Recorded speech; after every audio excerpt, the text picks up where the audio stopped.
Bienvenue au webinaire du IIBA chapitre de Bruxelles. Aujourd'hui, nous voulions vous donner plus d'informations sur une approche pratique de l'analyse agile.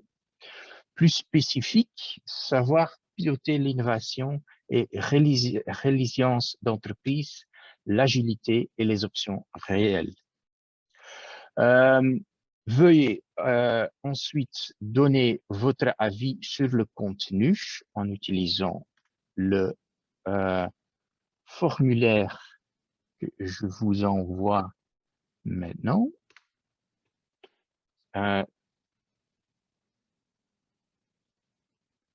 Tout d'abord, je tiens à remercier notre sponsor, Queso Services.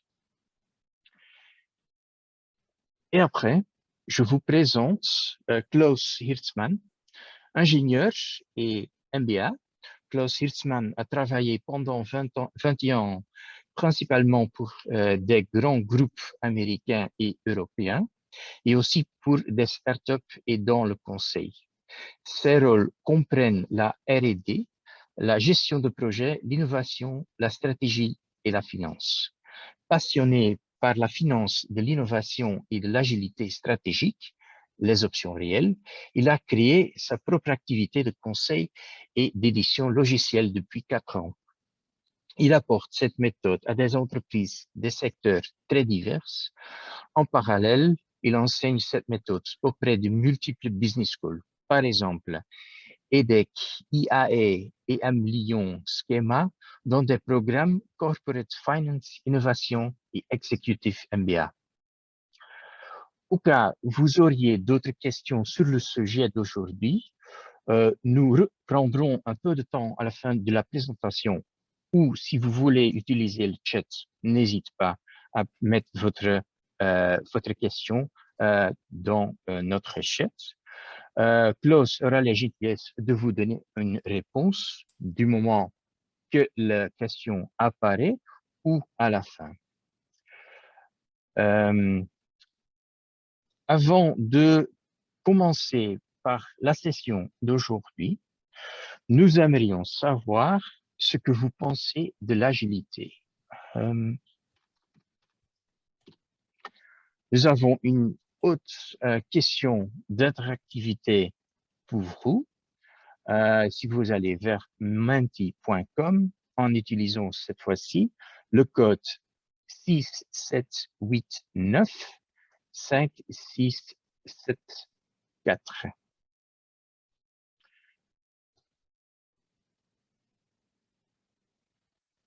Et je vous envoie aussi notre deuxième lien qui va faire le même page où vous pouvez introduire votre réponse. On a une autre question aussi, www.menti.com en utilisant le code 6789 5674. Alors, l'agilité pour pouvoir itérer avec l'utilisateur final. Et la deuxième question qu'on a, c'est quelles sont vos incertitudes typiques? Alors, Klaus, je vous donne la parole. Pour élaborer sa question. Merci beaucoup, Christophe. Merci pour ces chaleureux accueils.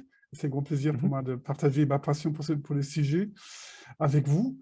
Et donc, quelles sont vos incertitudes typiques et la question à laquelle on s'intéresse là? Donc, le niveau des tailles, la complexité, d'accord? On peut avoir, bon là je vois une réponse, le niveau des détails, la complexité. Donc ça, c'est une difficulté ou c'est une incertitude? Cette question avec les incertitudes vise à comprendre en fait, voilà, est-ce qu'on a des incertitudes au niveau de la faisabilité technique, au niveau du marché, au niveau réglementaire, etc. Voilà, client adoption of a solution. Exactement, donc ça c'est quelque chose que je vois par ailleurs assez souvent revenir. Les niveaux des détails, complexité, je comprends, c'est une question de, en fait, le scope peut-être. Donc, client adoption, oui.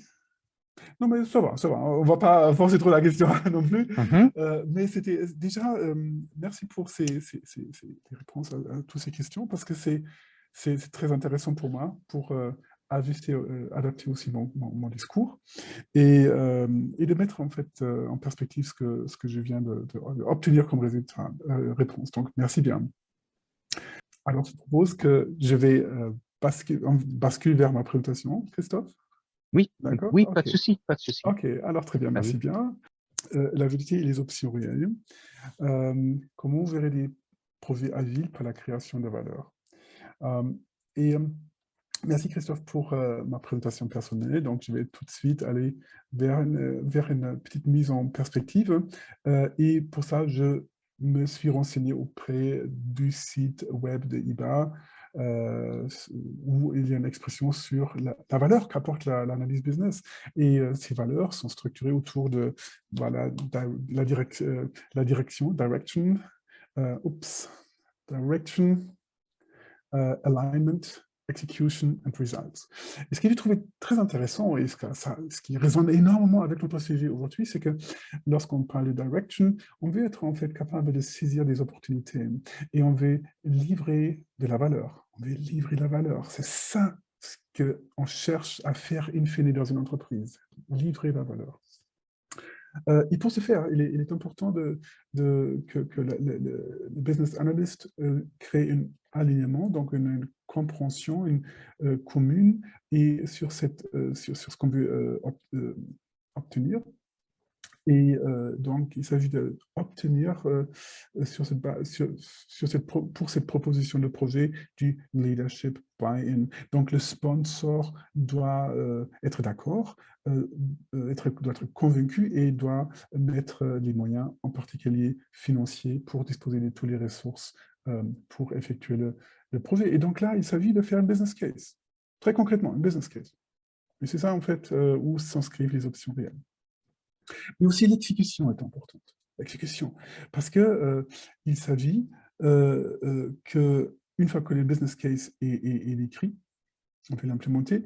Et le rôle du business analyst, c'est de faire en sorte que l'approche d'implémentation donne une véritable capacité d'exécuter les stratégies. C'est-à-dire, nous sommes appelés, initier et mener à bien les projets qui exécutent la stratégie de l'entreprise. Et quand on parle de la stratégie de l'entreprise, soyons clairs, il s'agit du changement, faire des nouveautés, être innovant.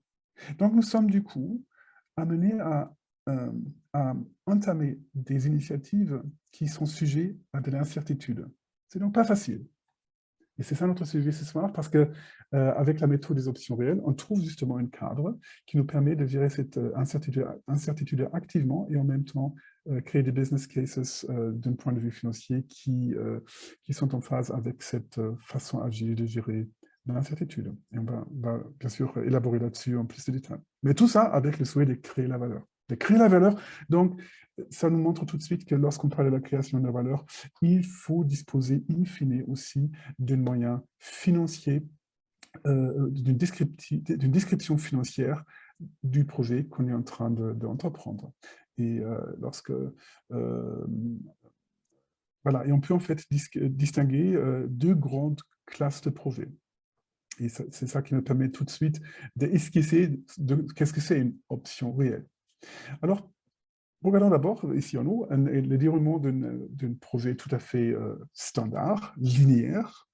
Hein, donc, cette linéarité est expression d'une prédictibilité. Hein. Je dis que voilà, mon projet aura plusieurs phases, chaque phase nécessitera un investissement, cette phase aura une durée, voilà, il accomplira ce qu'elle est censée accomplir, et de cette manière, je vais procéder étape par étape jusqu'à l'accomplissement du projet, et ensuite, le projet va donc rentrer en production pour générer des retours sur investissement, ici représentés par des briques jaunes ou oranges.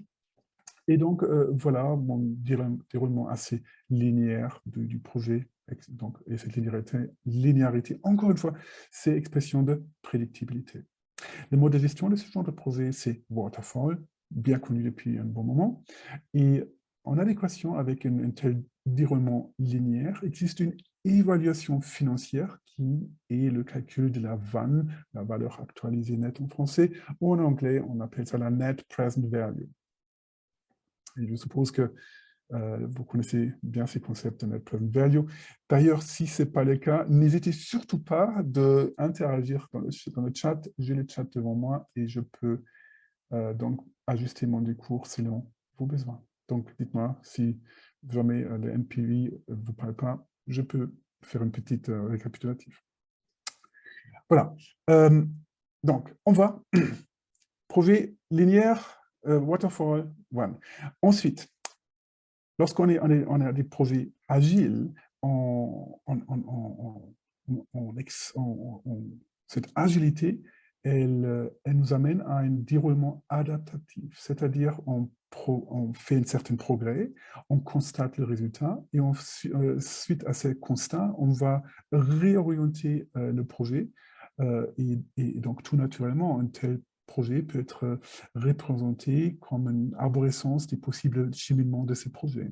Et c'est ce que vous voyez donc ici à l'écran, une arborescence au lieu d'un déroulement linéaire. Donc, un déroulement adaptatif correspond à une gestion de projet agile ou sinon waterfall, mais avec des optionnalités intégrées, des optionnalités qui donnent ce genre d'articulation qui, in fine, se traduisent en arborescence de déroulement du projet.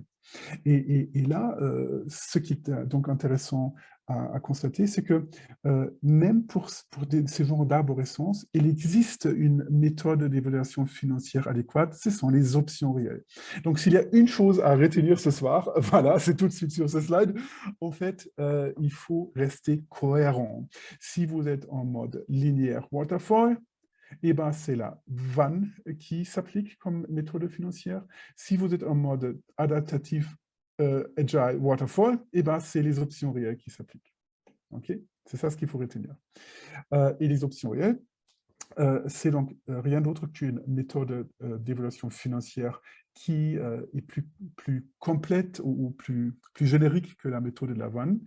On comprend tout de suite que puisque le calcul d'options réelles s'applique sur une arborescence, et un cas simple ou simpliste d'une arborescence, c'est un déroulement linéaire, il devient tout à fait apparent que les options réelles donnent en fait un résultat de la vanne dès lors qu'on applique le calcul des options réelles sur une arborescence linéaire. Donc c'est tout à fait compatible, et les options réelles, c'est juste la généralisation du calcul de la vanne, où la vanne est un cas spécifique du calcul d'une option réelle. Conceptuellement, on peut dire que d'où vient ce mot barbare, option réelle, et en fait, c'est inspiré par le concept des stock options que vous connaissez probablement. Voilà, et en fait, une stock option est une option sur la valeur d'une action en bourse. C'est-à-dire qu'on a le droit, mais pas l'obligation, d'acheter cette action en bourse à un prix préalablement fixé. Voilà. Et on a essayé de traduire cette logique à des véritables projets, à des projets réels, d'où cette notion d'option réelle. Et une option réelle, c'est rien d'autre qu'une option sur le retour sur investissement d'une initiative business réelle ou d'un projet. D'accord? Donc, on dispose avec ça d'une véritable KPI, une KPI qui ne dit rien d'autre que quelle est la création de valeur qu'on aura obtenue lorsqu'on effectue ce projet. Et cette création de valeur, c'est une mesure qu'on peut faire à chaque étape du projet, comme vous voyez. Et donc, c'est une véritable KPI qui est précieux pour piloter l'initiative par la valeur. Voilà, ça vous donne déjà une première approche, une première vue sur ce de quoi on parle. Et bien sûr, je vais aller plus dans les détails, mais avant ça, je voudrais tout de suite dire quelles sont les conséquences de ce qu'on vient de dire ici. Hein. Quels sont les bénéfices qu'on retire du fait qu'on est capable d'avoir une une KPI qui évalue financièrement correctement des projets agiles ou gérés avec optionnalité. Quels sont les avantages de ça? Et bien sûr, intuitivement, vous pouvez tout de suite comprendre que si on se mélange les pinceaux, on est mal. Hein. Si j'ai un projet agile, mais je vais l'évaluer avec la vanne, je vais nulle part parce que ça ne va pas ensemble. Okay? Donc, c'est précieux d'avoir cette adéquation ici entre la façon de gérer les projets et l'évaluation financière, tout à fait adaptée à cet environnement agile. Alors, les avantages, c'est en fait que comme je disais initialement, on veut pouvoir créer de la valeur. Et dans les entreprises, ce que nous avons réellement, in fine, comme objectif, c'est d'arriver à une croissance profitable. Si vous demandez à votre PDG de votre entreprise et vous demandez quel est vraiment l'objectif qu'on veut atteindre, il va dire « Mon objectif, c'est la croissance profitable ». C'est ce qu'il va dire à tous les shareholders. Okay? Et le moyen pour y arriver, c'est d'innover et de savoir s'adapter aux changements du monde qui nous entoure et qui est de plus en plus, les Anglais disent VUCA, donc de plus en plus incertain et volatile et complexe. Et donc, c'est ça qui nous intéresse. On veut pouvoir innover et on veut pouvoir s'adapter. Et la méthode qui nous aide beaucoup là-dedans, c'est l'agilité, une démarche agile, combinée avec les options réelles, donc une démarche adaptative avec les business cases financières correspondants.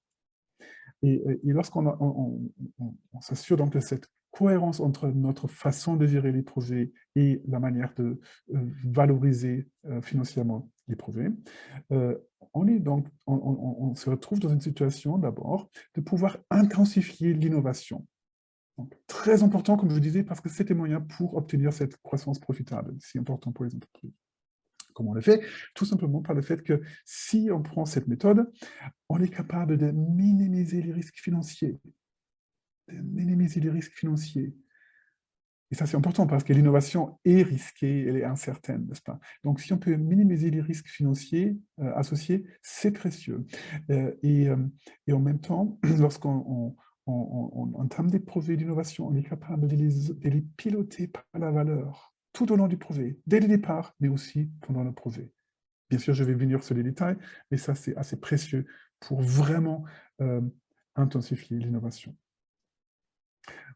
Ensuite, en ce qui concerne cette registre ici de s'adapter au changement, de savoir s'adapter au changement, cette capacité de s'adapter au changement, on appelle ça aussi la résilience. Et on veut développer cette capacité. Et pour cela, les options réelles fournissent un véritable cadre financier qui permet en fait de dire combien vaut cette résilience de façon à ce qu'on puisse, d'une manière très raisonnée, décider si oui ou non on va investir dans cette résilience. Là aussi, bien sûr, je vais aller dans les détails, mais évidemment, c'est très rassurant pour les investisseurs. Et lorsque c'est rassurant pour les investisseurs, ça veut dire que l'entreprise a plus de facilité de trouver des financements à des coûts plus bas. Donc, précieux également. Donc, votre PDG, il ne peut que hausser avec la tête par rapport à ce que je viens de dire. Ensuite, on veut créer la rapidité. Lorsqu'il s'agit d'entamer des projets innovants, on ne veut pas hésiter, on ne veut pas tourner en rond avec des discussions qui n'en finissent pas. On veut être rapide. Et grâce à une démarche agile couplée avec une valorisation financière par option réelle, on est donc capable de démarrer rapidement, de se décider d'investir rapidement. Et grâce à cet démarrage, on entreprend les premiers pas qui nous permettent d'apprendre. Et une fois qu'on a appris, eh ben, on est capable de piloter justement avec agilité et de continuer. Mais peut-être c'est nécessaire de s'arrêter ou même de pivoter, de se réorienter. D'accord?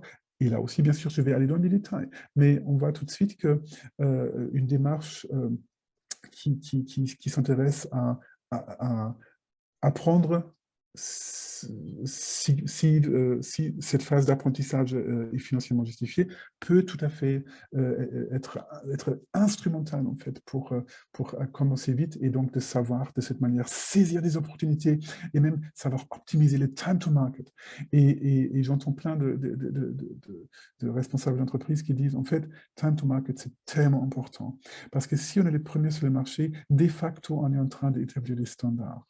D'accord? Donc, ça veut dire que c'est précieux et si on est le premier, non seulement ça a un impact sur la valeur qu'on crée, mais aussi sur les probabilités de vraiment y parvenir.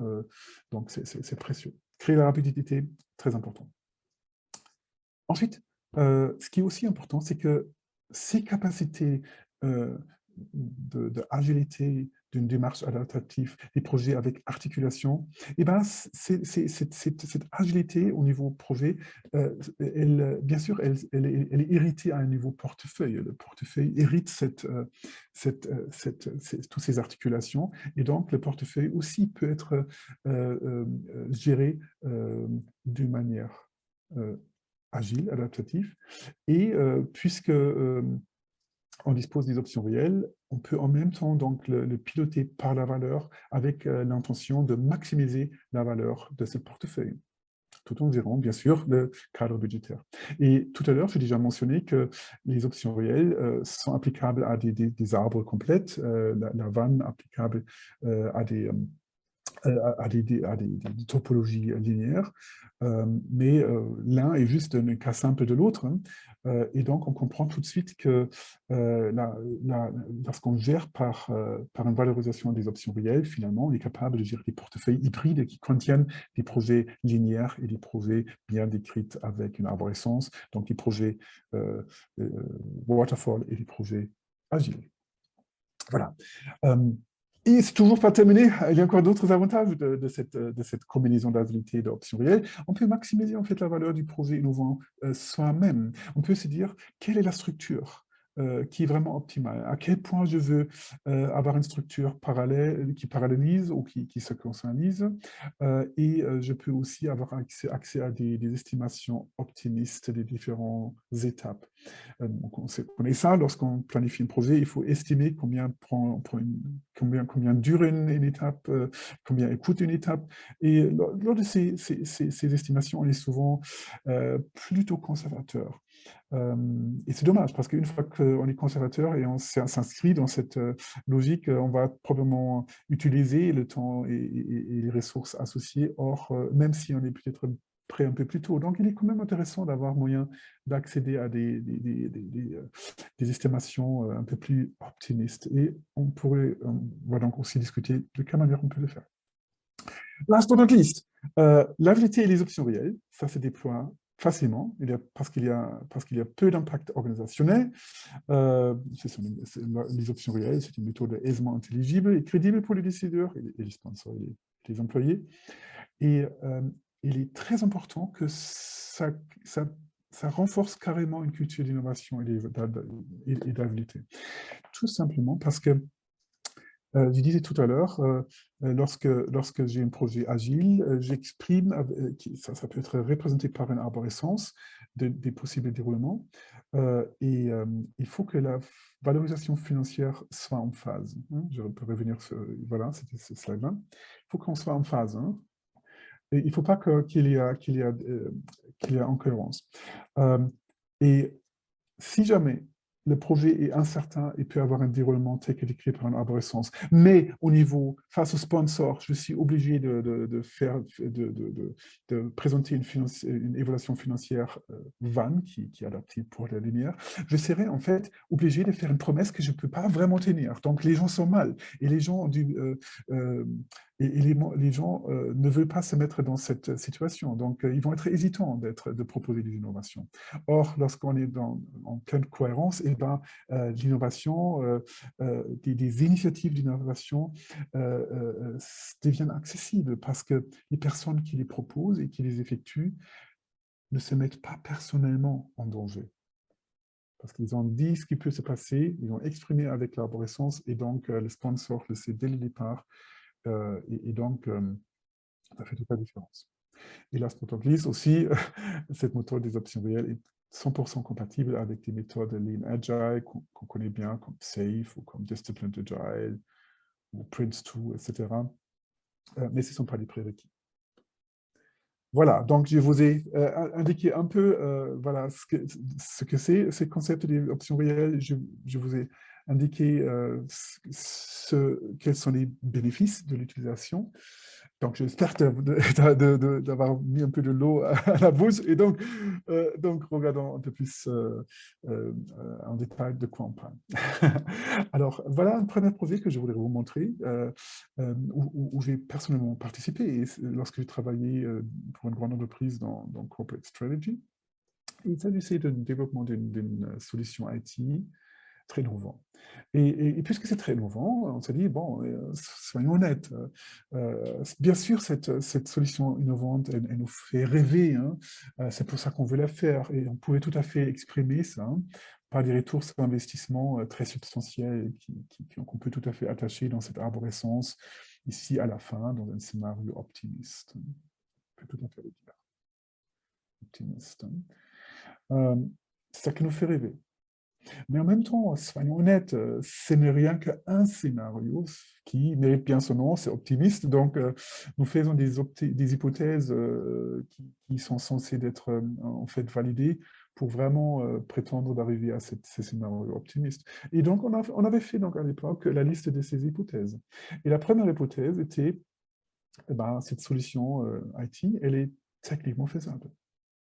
Techniquement faisable. Donc, on s'est dit, OK, donc on doit imaginer une étape qui va nous faire une expérimentation de cette hypothèse. Donc, on s'est dit, on va donc essayer à construire un prototype. Donc, construire un prototype, ça nécessite argent, ça nécessite du temps, et ça a aussi une certaine probabilité à la fin d'avoir du succès. Voilà, donc voilà, cette étape, elle est ici. Hein. Donc, on a dit, voilà, ça va coûter 10, ça va durer une demi-année, et il y a 66%, enfin 2/3 de chances que ça passe. Voilà.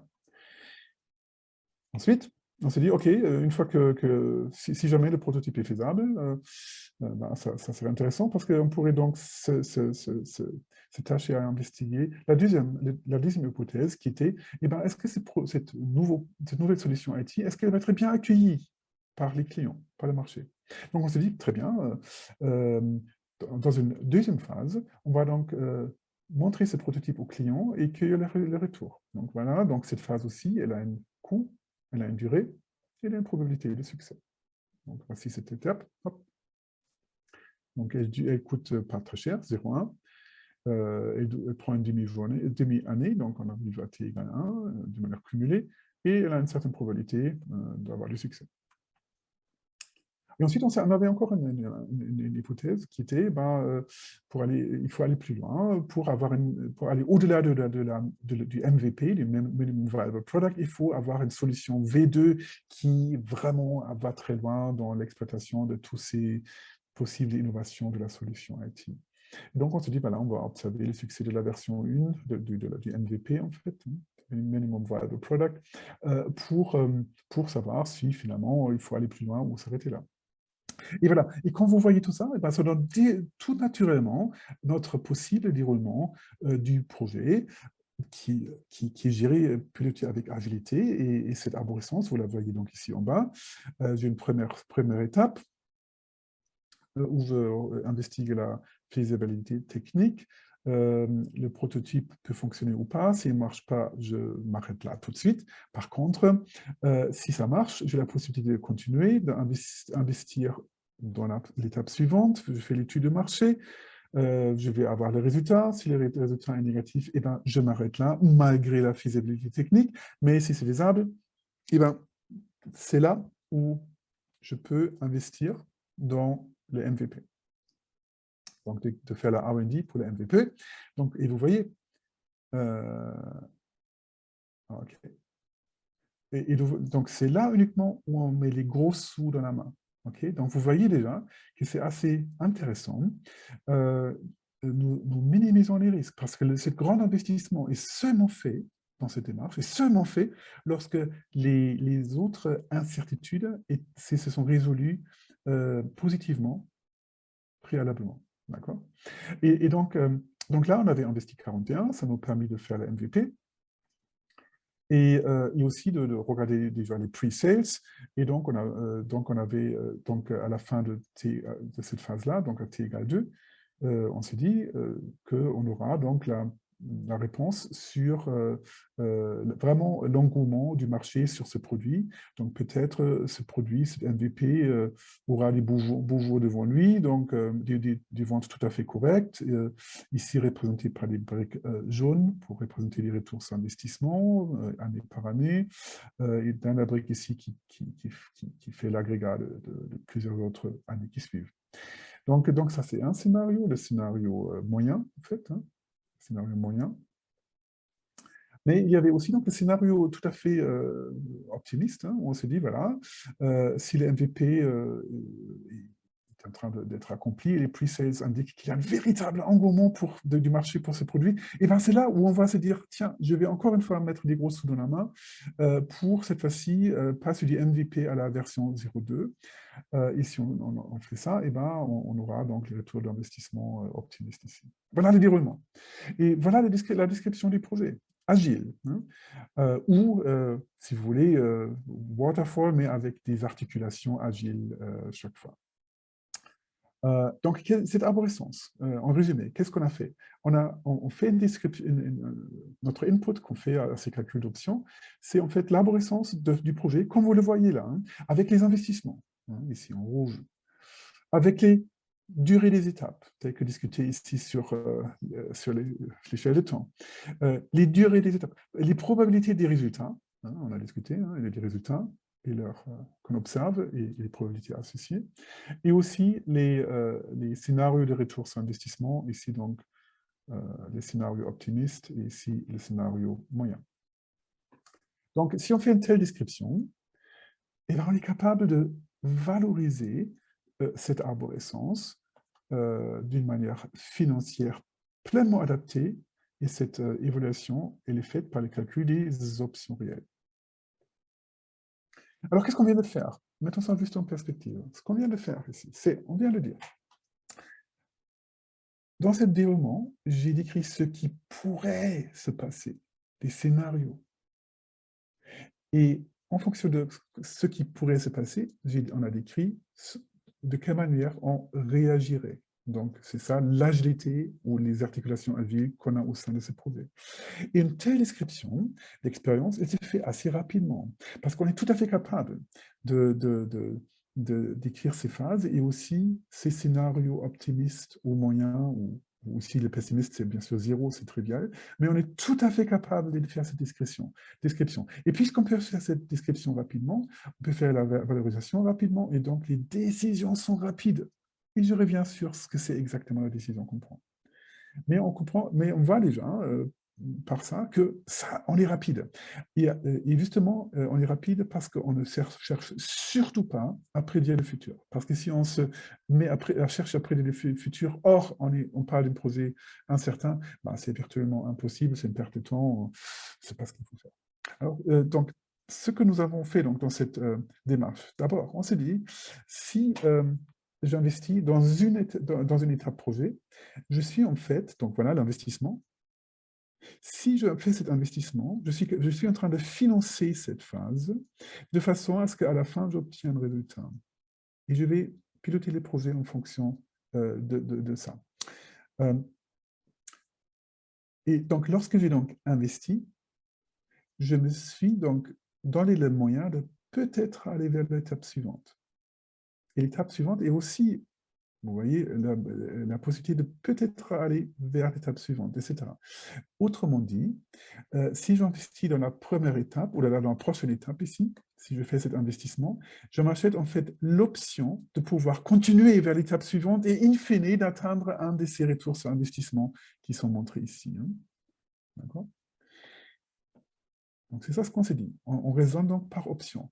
Et la décision rapide d'investissement, elle concerne en fait uniquement chaque fois la prochaine étape. Est-ce que je veux faire le prochain investissement et que le prochain investissement? Les autres investissements suivants sont optionnels. Je verrai plus tard en fonction de ce que j'aurai appris. D'accord? nous avons vu aussi que chaque étape permet donc d'apprendre sur une hypothèse et de piloter la suite du projet selon cet apprentissage et bien sûr les choix disponibles à ce moment-là. Donc ici, par exemple, je peux apprendre que le prototype est techniquement faisable. Donc, s'il est techniquement faisable, je peux choisir de continuer vers l'étape suivante, mais si elle n'est pas faisable, je peux choisir de m'arrêter. OK. Ensuite, ce qui est très important, c'est que si c'est prévu au départ, qu'on peut se trouver dans une de ces branches-là où on s'arrête, et bien arrêter n'est pas signe d'échec, mais c'est juste signe d'apprentissage. J'ai appris, grâce aux phases qui viennent de s'accomplir, il vaut mieux s'arrêter. Hein. Donc ici, c'était je m'arrête parce qu'il n'y a pas de faisabilité technique, ou ici, je m'arrête parce que le marché ne s'intéresse pas à ces produits. Donc, vous voyez à quel point ce point ici est important pour libérer les innovateurs.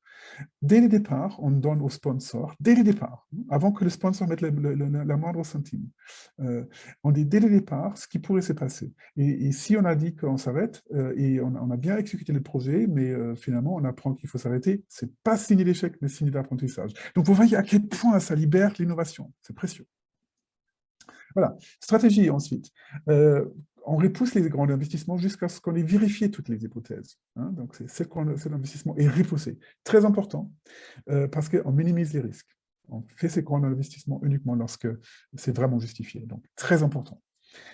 Et grâce à toute cette description, on est ensuite capable de faire un calcul d'option réelle.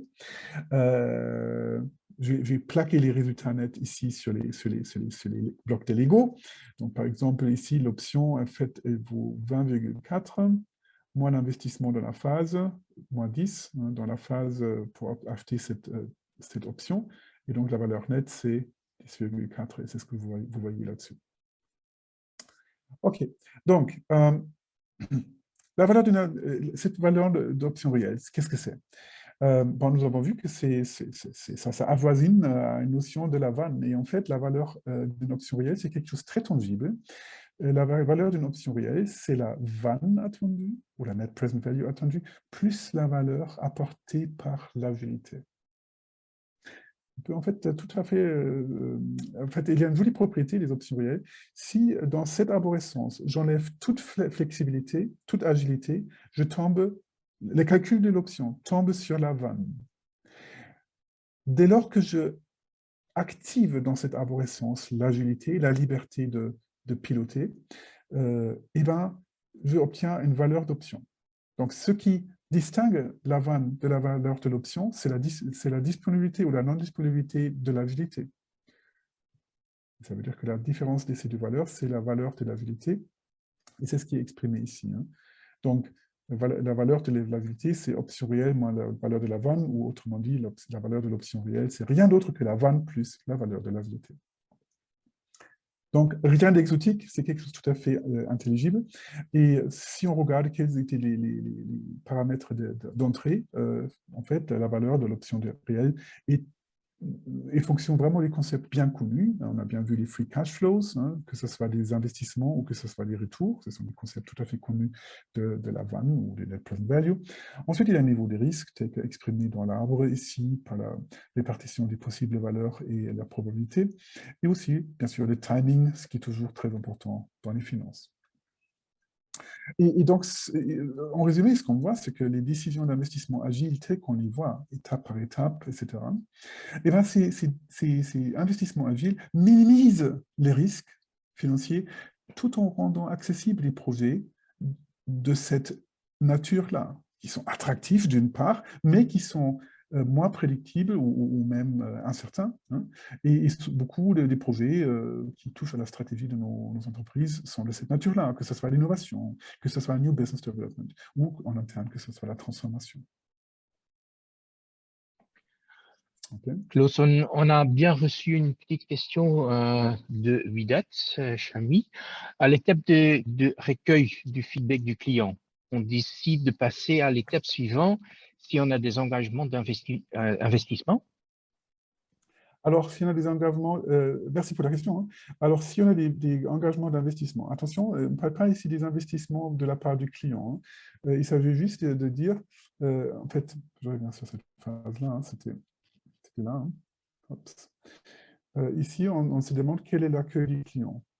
Donc, on demande juste, c'est une étude de marché, d'accord? C'est juste une étude de marché qui prend une certaine durée, enfin, qui a une certaine durée et qui nécessite un peu d'argent pour effectuer cette étude de marché. Et à la fin, on obtient le résultat de cette étude qui dit, voilà, les clients, en fait, ça ne les intéresse pas du tout ou ça les intéresse bien, hein. Bien sûr, on pourrait distinguer, on n'a pas besoin d'être binaire, si on veut, on peut avoir plus de branches ici, mais voilà, nous, à l'époque, on était binaire, mais voilà.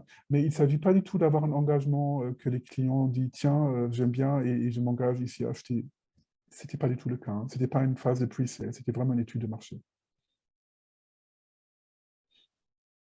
Ah, et je vois dans le chat, best practice par rapport à la durée d'une étape. Une étape, un sprint, plusieurs sprints, un trimestre. Euh, alors, alors, la réponse générale, c'est eh ben, elle dure ce qu'elle doit durer, hein, parce qu'en fait, ces blocs de Lego ici, bon, ils sont tous de la même taille, mais en fait, ce qui compte, c'est qu'on est capable d'investiguer une incertitude. Et je dois être créatif pour le faire, pour investiguer, d'accord?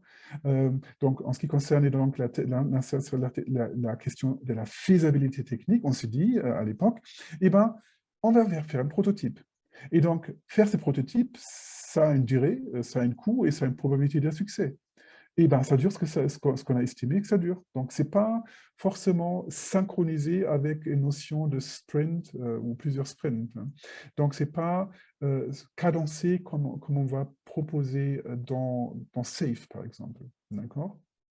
Maintenant, ça n'empêche pas de se adosser à cet cadencement. Mais en général, s'il ne fonctionne pas dans un cadre de safe, par exemple, où il n'y a pas ce cadencement, eh ben, c'est vraiment uniquement la durée qui est nécessaire pour accomplir cette questionnement. D'accord? OK. Ça marche. Super. OK. Merci bien. OK, merci. Avec mon plaisir. Donc, maintenant, on a vu cette équation-là. Et puisque le temps avance bien plus vite que j'aurais pensé, je vais directement donc, à cette exploitation de cette équation pour dire, nous avons vu la valeur d'une option réelle, c'est égal à la vanne plus la valeur de l'agilité, hein. Option de la valeur d'une option réelle, c'est égal à la vanne plus la valeur de l'agilité ou la résilience ou la flexibilité ou l'adaptabilité, comme vous voulez l'appeler, d'accord? Donc, je suis capable de déterminer quelle est la valeur de la résilience avec ces calculs. Et ça, c'est intéressant, parce que je dis tout à l'heure, pour cette croissance profitable, on doit à la fois être innovant, mais on doit aussi, dans le quotidien, savoir s'adapter à toutes les incertitudes qu'on a dans notre business quotidien. On veut donc être résilient. Et avec ces calculs, on peut donc savoir si la création de cette résilience, elle est justifiée financièrement, hein. Parce que souvent, ça coûte quelque chose de créer cette résilience, mais est-ce que ça les vaut? Je vous donne quelques exemples. Bien sûr, très connu actuellement, logistique, supply chain, on a tous peur des ruptures des supply chain. Et ben, une entreprise pourrait se dire, ben, alors je vais augmenter les stocks. Ou je n'avais pas les stocks jusqu'à présent, maintenant je vais mettre en place des stocks. Donc on voit tout de suite que ça va coûter quelque chose. Et la question, c'est voilà, jusqu'où on veut aller. En fait, est-ce que ces coûts est justifié? Et grâce à ces calculs que vous voyez ici, on est capable de justifier cette initiative, cette création de résilience. Ou lorsqu'on a un problème, on peut tout à fait se dire, tiens, je vais réétudier mon produit pour avoir un bill of material, donc pour utiliser des composants qui sont adaptés au risque, c'est-à-dire que je peux acheter facilement ou que je peux acheter en double, enfin, qui sont disponibles en double source de façon à ce que mon problème d'approvisionnement est bien amoindri. D'accord? Donc voilà, tout ça a un coût, mais voilà, ça crée de la résilience et voilà, ici on peut donc savoir combien ça vaut. Autre exemple, bien sûr, capacité de production, plein de moyens. On peut se dire, au lieu d'avoir une capacité de production fixe, je peux avoir une qui est plus variable en m'appuyant sur des equipment as a service. Oui, mesdames et messieurs, ça existe. On n'a plus besoin de posséder, on peut avoir des moyens de production as a service. Ou on peut avoir des moyens de production flexibles qui ne sont qui sont pas spécialisés à faire une seule pièce, mais peut faire une multitude de pièces, hein. Donc impression 3D, robot, usine 4.0, hein, etc. Un autre joli exemple de Volkswagen. Ils ont établi, justement, Volkswagen, d'où ces jolies photos aussi, ils ont établi dans la production la semaine de travail flexible. Donc, ils travaillent plus ou moins selon les carnets des commandes de la semaine. Donc, ça peut être 80%, 90%, 100%, au-delà de 100%. Ils s'adaptent. Et ça leur a permis d'économiser beaucoup d'argent parce qu'ils avaient les coûts salariales adaptés à leur production. Donc, très, très bien. Ça leur coûtait aussi quelque chose parce que lorsque, par exemple, ils travaillent 80% de leur temps de la semaine, ils sont payés 85%. Donc, vous voyez, il y a un coût pour cette résilience ou cette adaptabilité, mais elle a une valeur. Et Volkswagen était très content. Ils ont dit dès la première année de cette semaine de travail flexible qu'ils avaient économisé une demi-milliard d'euros. Un autre exemple d'un client à moi, c'est dans le déploiement des satellites géostationnaires que vous voyez ici à droite sur cette petite image. Et en fait, ces satellites, on veut pouvoir les redéployer à d'autres positions orbitales pour voilà, utiliser les capacités des satellites pour ces autres marchés. Et donc, ces satellites sont équipés avec suffisamment de carburant pour pouvoir les déployer à un autre positionnement orbital. Bien sûr, ça coûte quelque chose. Et ici, on peut dire combien ça vaut. Voilà, voilà. Donc, voilà, on a vu donc le concept des options réelles, on a vu que ça nous aide bien dans l'innovation, de façon à ce que on peut minimiser les risques financiers, et ça, c'est précieux pour accéder à l'innovation. Euh, voilà, à un risque financier minimisé. On ne veut surtout pas tout simplement prendre du risque, jouer au casino de Monaco et dire tiens, j'investis dans l'innovation et j'espère que ça marche. Non, on veut gérer les risques et on a bien vu que c'est le cas avec cette démarche. On a vu aussi pour la résilience, voilà, comment on peut profiter de cette méthode. Si ça peut vous inciter à vous demander, mais alors c'est très bien, mais comment la mettre en place? Eh ben, c'est là où voilà, des softwares et du consulting sont disponibles. Le software, c'est moi qui édite effectivement un software que vous voyez ici à gauche, qui permet de valoriser les options réelles de la manière décrite. Il y a aussi du consulting disponible, training disponible de ma part ou de la part des partenaires. Et voilà, vous me contactez. Voilà. Le temps a avancé vite, mais si il y a des personnes qui sont intéressées d'en savoir plus, voilà les sujets vers lesquels on peut continuer la discussion, ce que je ne ferai pas maintenant, mais envoyez-moi un email si vous voulez, si ça vous intéresse. On peut bien sûr proposer des prochaines étapes pour comment déployer ça au sein de l'entreprise. On peut aussi voir pour les projets individuels comment optimiser le niveau de paralysation ou de séquentialisation d'un projet. On peut comment accéder à des estimations optimistes. On a touché le mot tout à l'heure à cette question.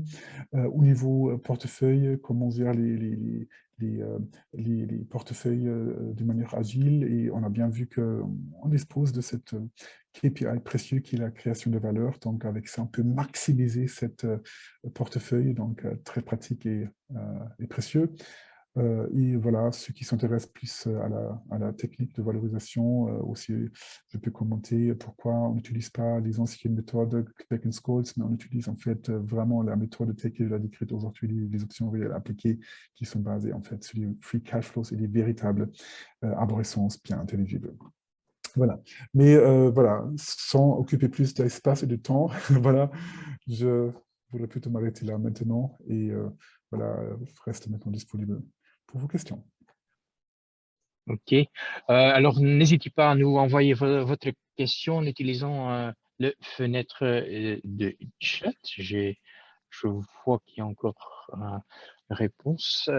Super topic, très Merci. insightful. Hein? Alors, ça, c'est une réponse qu'on a bien eue. J'ai encore une question. Pourquoi la méthode classique du calcul de la vanne? ne pas adapter le van, disons, les valeurs actualisées nettes. Pourquoi il n'est pas adapté? Ah, ok, très bonne question, Christophe. En fait, si on regarde un peu ce qui est dans cette calcul de la vanne, c'est que en fait, elle-même, elle fait l'hypothèse d'environnement linéaire. Elle ne peut que représenter ça. Ok. Donc, en fait, on se dit, lorsqu'on fait le calcul de la vanne, on se dit dans le temps, à t égale 0, je vais investir. Et t égale 1, et 2, et 3, etc., je vais avoir des retours sur investissement. Okay. C'est ça la considération. Et ensuite, on regarde l'ensemble pour, en fait, ce qu'on fait, il y a un aspect de timing qui fait qu'une retour sur investissement qui a lieu à t égale 1 doit être actualisée une fois, donc il vaut un peu moins. Une retour sur investissement qui a lieu à t égale 2 doit être actualisée 2 fois, donc il vaut encore un peu moins, etc. Okay. Donc il y a ces aspects d'actualisation, et on fait ensuite la somme, et si la somme est supérieure, on dit j'écris de la valeur, sinon non. Mais ça, c'est à la limite anecdotique. Ce qui est important, c'est qu'intrinsèquement à la vanne, elle a donc cette représentation linéaire. Okay. Elle est linéaire elle-même. Et donc, elle est très adaptée à un environnement linéaire. Elle est très adaptée à une gestion waterfall, qui lui-même est linéaire, n'est-ce pas? Mais on va tout de suite.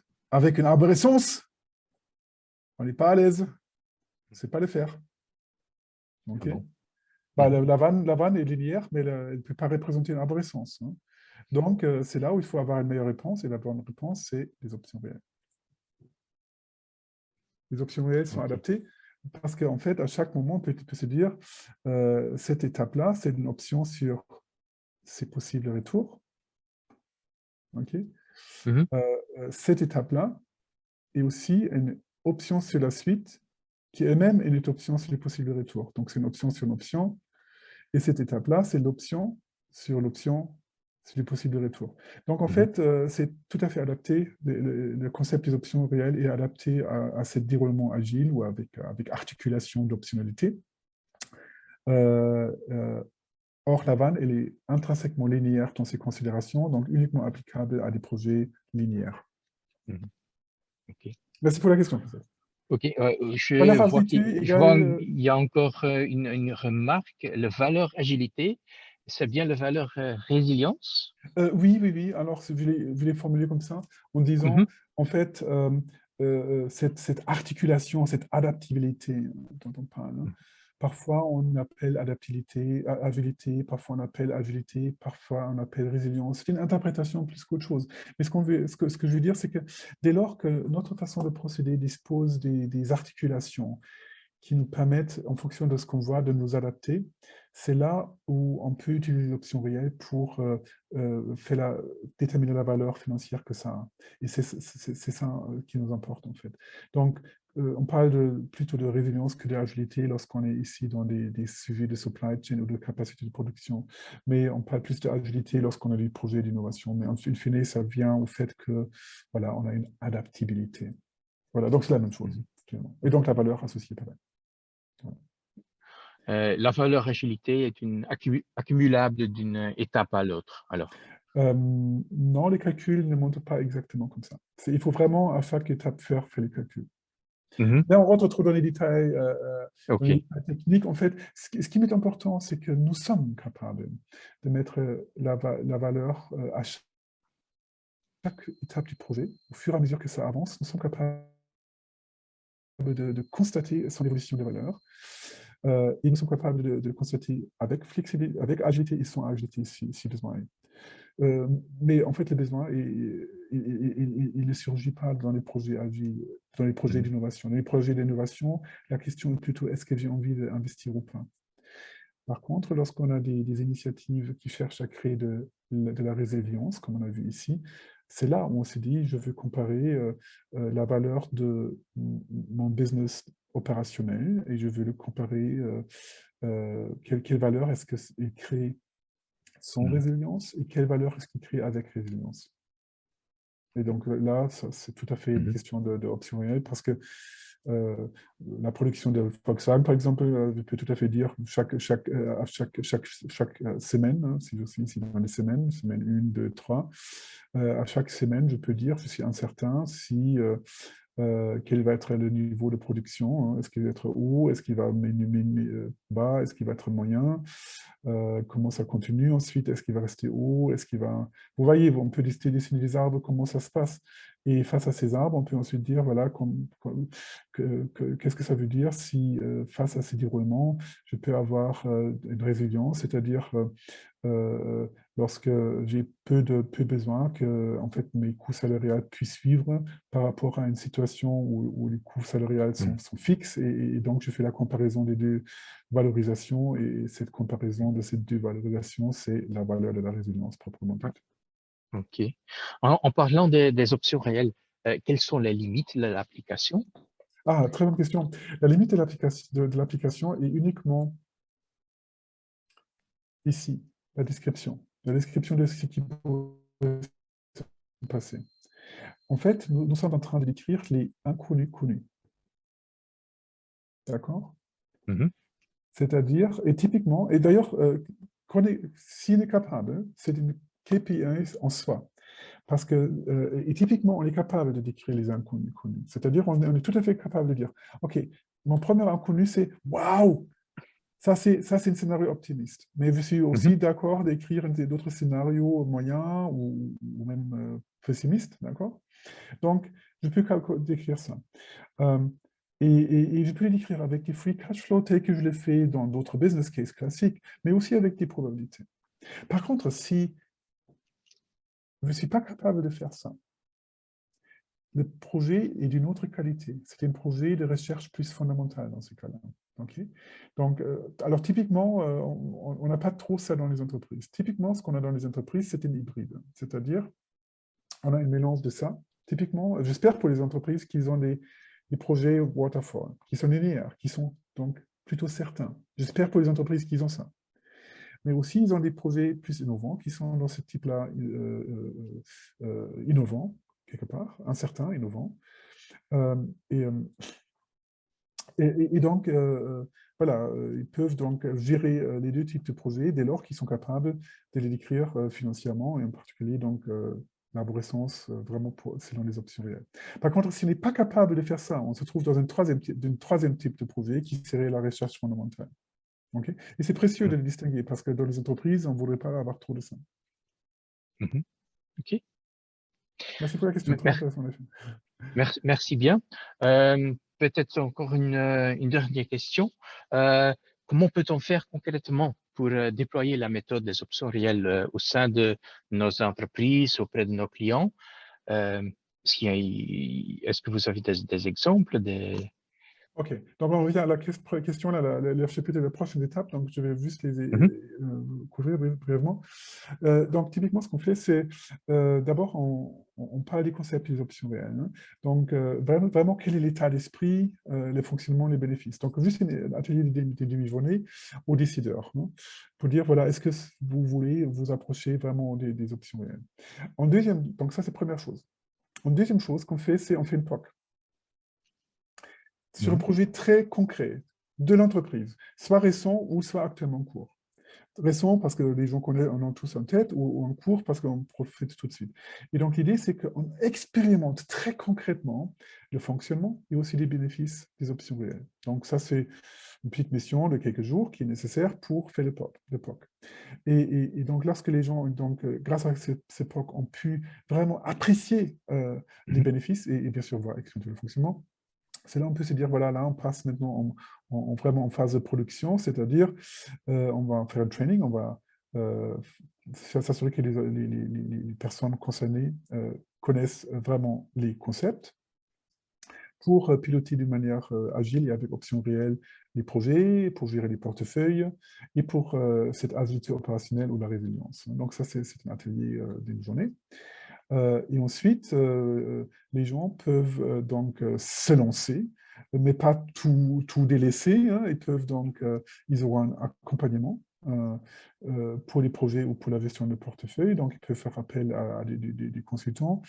Là, il faut plutôt, enfin, je peux le faire, mais je n'aurai pas trop assez de temps, donc il faut aussi travailler, s'orienter vers des partenaires que je peux indiquer.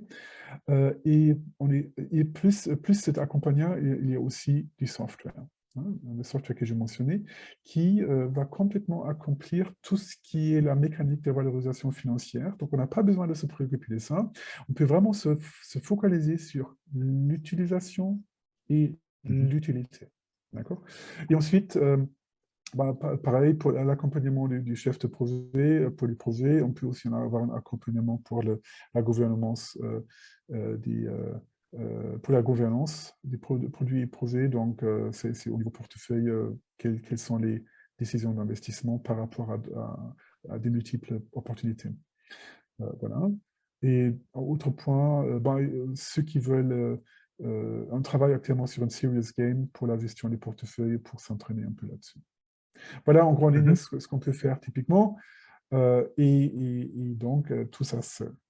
Voilà. Donc, si ça vous intéresse, voilà mes coordonnées. OK. Et une petite vue sur le software d'ailleurs. Oui. OK, merci bien. Si on n'a plus des autres questions, je fais de nouveau présenter ici. Nous tenons à vous remercier beaucoup, Klaus, pour cette session intéressante. Les diapositives de la présentation seront envoyées par la suite au nom du IIBA, chapitre de Bruxelles. Nous aimerons offrir à Klaus ce certificat d'appréciation. Merci beaucoup. Et avant de conclure ce soir, nous voulions vous demander quelques feedbacks sur nos sessions. Et vous pouvez faire un scan d'ici ou mettre le lien. Je peux même mettre le lien dans le chat que vous pouvez aussi mettre tout ça et donner nous un peu de feedback aussi. Par la suite, à côté de notre BA Café hebdomadaire online, où vous pouvez connaître les BA du monde entier dans une conversation informelle, nous avons une session, en fait, ce sont deux sessions concernant le Product Ownership, géré par Julia Müller. Ce seront des sessions physique, c'est-à-dire une session va être organisée vers Malines et une autre session en octobre. Normalement, ça va être organisé tout près de Hasselt. Et avant de terminer pour ce soir, nous voulions vous demander quelques retouches sur nos séances, certainement. Et merci d'avoir participé à notre webinaire.